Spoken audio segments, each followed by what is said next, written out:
вот сейчас мы видим его на Продолжай. экране.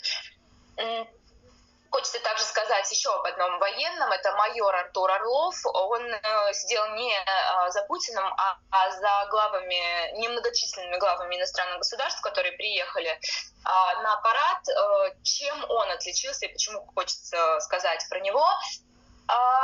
Он был командиром танкового батальона 90-й гвардейской танковой дивизии Центрального военного округа. Военных этой дивизии обвиняют в групповом изнасиловании мирной украинки, и сейчас украинская прокуратура расследует это военное преступление. Катя, вот Еще маньяки мне там кажется, есть. интересно поговорить Ужас. про Азатбека Амурбекова. Он был, конечно, не в Москве, он был в Вот Хабаровске. менде Всё-таки, Азатбек Амурбекович тем не менее, Ташагин заметно, есть да, какой-то. чемпионат, где присутствует Владимир Путин. Что за Так хуй? или иначе, на него даже Азатбек наложили уже Амурбеков. американские Что за санкции. кутабаш? Почему именно на него?